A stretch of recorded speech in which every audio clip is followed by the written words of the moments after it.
Assalamualaikum warahmatullahi wabarakatuh. Selamat siang semuanya. Saya Dila Agustin dengan NIM 15012223015 bersama dua rekan saya, Dedi Danuarta dan Nabila Syafila, akan membawa kalian menyelami dunia konsumen yang seringkali terlihat sederhana, namun ternyata memiliki kompleksitas yang sangat menarik. Nah, untuk sesi kali ini, saya akan menjadi pembuka pembahasan terlebih dahulu, di mana kita akan membahas tentang bagaimana konsumen bertindak, bagaimana mereka memandang sesuatu, dan apa yang sebenarnya mereka hargai dalam hidup. Semuanya terhubung dan membentuk keputusan yang mereka buat sehari-hari. Mari kita bahas. Bayangkan kalian adalah pemasar. Pernahkah kalian bertanya-tanya, mengapa dua konsumen dengan kebutuhan yang sama memilih produk yang berbeda?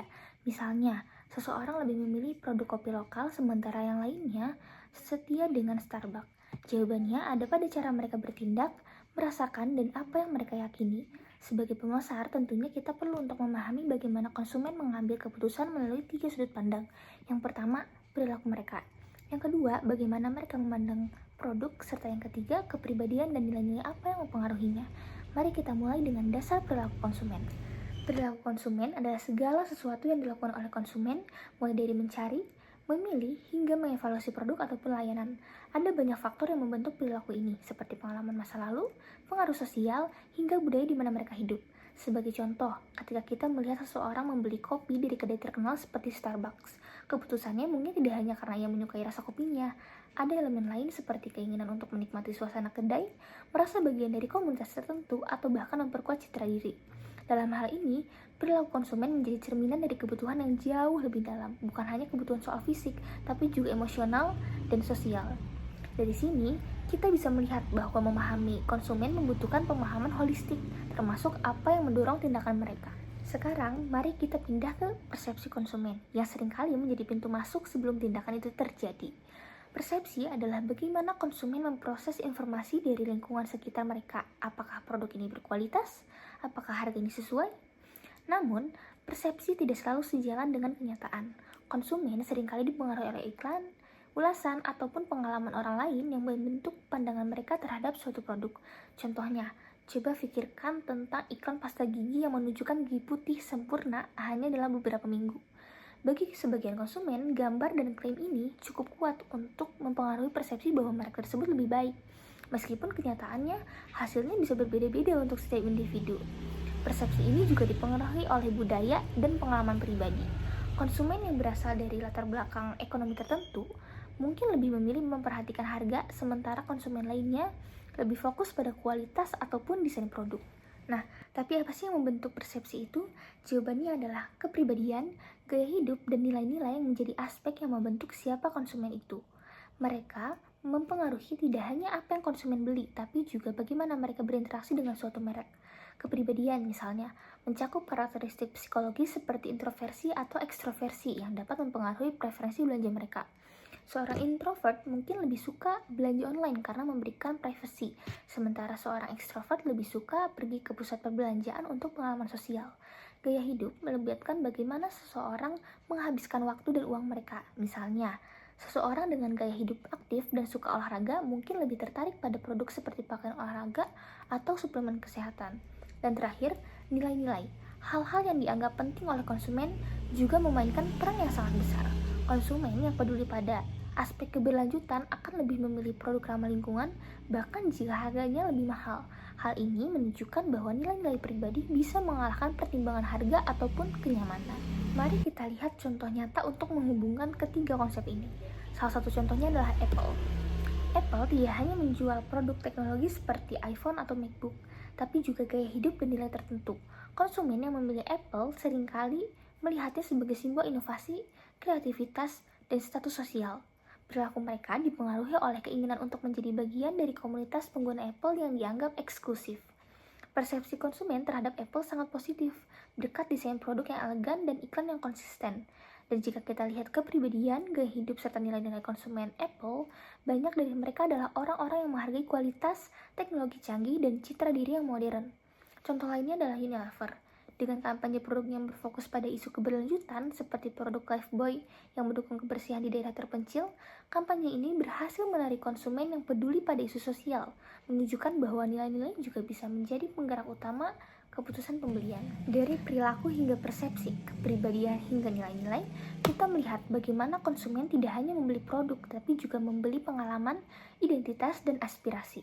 Dengan memahami apa yang mendorong konsumen untuk bertindak, apa yang mereka lihat dan rasakan, serta apa yang mereka hargai, kita dapat membuat strategi pemasaran yang lebih efektif dan juga bermakna. Assalamualaikum warahmatullahi wabarakatuh. Perkenalkan, nama saya Nabila Syafila dengan NIM 15012203302. Di sini saya akan menjelaskan mengenai lebih dalam tentang attitude dan juga persuasive communication. Nah, sebelum kita berbicara lebih dalam lagi, kita harus tahu apa itu sikap. Nah, jadi sikap itu adalah evaluasi yang bertahan lama terhadap objek, orang, iklan, ataupun isu. Fungsi sikap sendiri meliputi fungsi utilitarian, yaitu berkaitan dengan reward ataupun punishment. Contohnya itu orang memilih untuk membeli mobil hemat bahan bakar untuk menghemat uang ataupun kebutuhan. Kemudian juga value expressive, contohnya itu membeli produk ramah lingkungan untuk menunjukkan kepedulian terhadap lingkungan. Ada juga ego defensive, yaitu contohnya menghindari membeli merek-merek murah untuk menjaga harga dirinya. Kemudian ada juga fungsi pengetahuan yang membantu memberi struktur ataupun makna. Kemudian ada komponen sikap, itu ada 3 komponen yang biasa disebut dengan model ABC, yaitu efek atau emosi, B itu behavior atau niat bertindak, dan juga C itu cognition ataupun kepercayaan. Kemudian ada hierarki sikap. Yang pertama itu ada think, feel, do. Nah, jadi di sini konsumen memproses informasi sebelum bertindak. Nah, biasanya ini berlaku untuk pembelian yang rasional. Kemudian ada juga feel, do, think. Nah, ini keputusan yang emosional. Nah, ini sering terjadi pada produk-produk hedonik seperti tas, make up, baju, dan lain-lainnya. Kemudian juga do, feel, think. Nah, ini konsumen membeli terlebih dahulu, kemudian baru mengevaluasi setelahnya. Contohnya itu produk-produk diskon. Kemudian setelah dari attitude ataupun sikap, kita lanjut mengenai persuasi. Nah, persuasi sendiri itu usaha aktif untuk mengubah sikap melalui teknik seperti reciprocity, scarcity, authority, dan juga liking. Nah, pesan dapat berbentuk emosional, rasional, humor, ataupun menimbulkan rasa takut. Nah, media baru seperti blogging, vlogging, dan lain-lain itu menjadi alat penting dalam persuasi. Contoh nyatanya sendiri itu seperti iklan dengan emotional appeal. Contohnya itu iklan Pepsi yang menunjukkan suasana bahagia di pantai. Nah, pesan ini tuh memanfaatkan emosi seperti emosi positif untuk membangun asosiasi terhadap produk. Nah, berkaitan dengan persuasive communication dan juga attitude, nah ini ada juga pengambilan keputusan pembelian. Nah, kategori pengambilan keputusan itu ada 3. Yang pertama itu ada kognitif, yaitu berbasis logika dan juga evaluasi. Kemudian juga kebiasaan. Nah, ini berbasisnya itu dilakukan secara otomatis. Kemudian juga afektif, dipengaruhi oleh emosi ataupun perasaan. Nah, kemudian ada problem recognition ataupun pengakuan masalah. Nah, ini terjadi ketika konsumen menyadari perbedaan antara keadaan saat ini dan juga keadaan ideal. Yang pertama itu ada need recognition, yaitu kebutuhan mendesak yang muncul, misalnya ponsel rusak. Kemudian ada opportunity recognition tuh, yaitu konsumen menemukan peluang untuk mencapai kondisi yang lebih baik, misalnya itu upgrade ke ponsel yang lebih baru. Kemudian ada heuristic atau mental shortcut. Nah, ini biasanya untuk mempermudah keputusan, konsumen itu sering menggunakan heuristic, yaitu aturan praktis. Contohnya itu ada product signals. Yang pertama itu, nah, yaitu kemasan menarik sering diasosiasikan dengan kualitas produk tinggi. Kemudian juga brand loyalty, yaitu konsumen membeli merek yang sama berulang kali karena pengalamannya yang positif. Kemudian juga country of origin. Nah, ini artinya produk dari negara tertentu dianggap berkualitas lebih baik. Contohnya itu jam tangan. Jam tangan itu biasanya kalau dari Swiss itu lebih bagus. Kemudian juga coklat dari Swiss juga. Nah, contoh nyatanya itu seseorang memilih restoran melalui aplikasi seperti Zomato menggunakan ulasan pengguna dan rating sebagai kriteria utama dalam evaluasi alternatif sebelum memutuskan. Nah, kurang lebihnya mohon maaf. Terima kasih. Assalamualaikum warahmatullahi wabarakatuh. Perkenalkan, nama saya Denny Danuarta dengan NIM 1501223329. Di sini saya akan bantu menjelaskan kepada teman-teman semua mengenai etika bisnis. Bisnis yang etis adalah bisnis yang baik, dan apa yang diciptakan oleh marketing, juga teori-teori black box.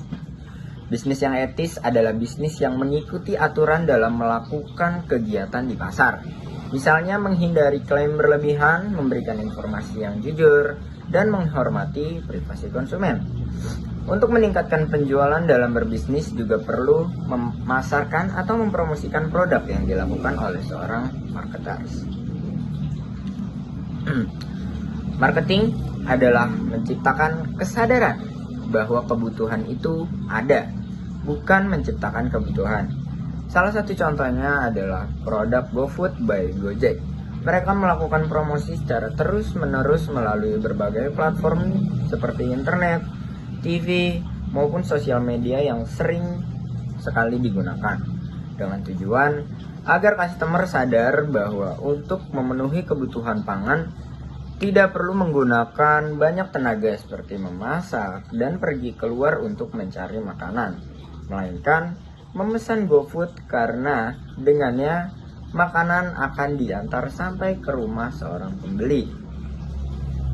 Setelah mempelajari etika bisnis, seorang marketer sebelum melakukan promosi juga perlu memahami teori black box untuk memenangkan hati seorang customer. Teori-teori pembelajaran perilaku mengasumsikan bahwa konsumen adalah seperti sebuah black box.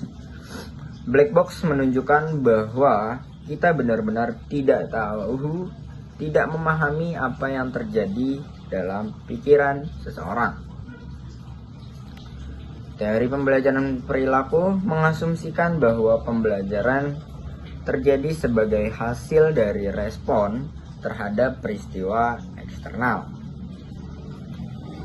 Dalam memasarkan produk apapun, akan dilakukan perusahaan untuk mendapatkan banyak customer. Namun, perlu digarisbawahi bahwasannya customer adalah orang yang tidak pasti akan respon dari promosi perusahaan yang telah dilakukan. Contoh teori pembelajaran perilaku, ketika seekor anjing yang sering diberikan makan sambil membunyikan lonceng oleh majikannya, maka anjing tersebut akan menghampiri majikannya ketika membunyikan lonceng, karena anjing tersebut tahu bahwa akan diberikan makan jika dibunyikan lonceng. Dalam teori black box sendiri, teman-teman, terdapat 3 proses, yaitu ada stimulus, consumer, dan respon, di mana seorang marketer akan memberikan tampilan, suara, bentuk, aroma, dan rasa yang akan mempengaruhi stimulan dari panca indera: penglihatan, hidung, lidah, kulit, telinga. Yang selanjutnya akan masuk ke proses internal consumer untuk memotivasi mereka atau menggunakan emosi mereka agar mendapatkan respon beli. Seperti pada contoh lagi GoFood yang melakukan iklan secara terus-menerus melalui gambar, melalui tampilan, dan melalui suara. Pada proses stimulus yang selanjutnya akan masuk ke dalam kotak hitam yang benar-benar tidak diketahui apa yang terjadi pada proses tersebut. Namun tujuannya yaitu membuat consumer selalu terbayang-bayang akan iklan tersebut dan mempengaruhi emosi mereka atau mempengaruhi motivasi mereka, yang berakhir respon dari consumer untuk tidak atau menggunakan GoFood. Jadi itu saja yang dapat saya jelaskan mengenai bisnis etis adalah bisnis yang baik, juga teori dari black box. Sekian itu saja. Wassalamualaikum warahmatullahi wabarakatuh.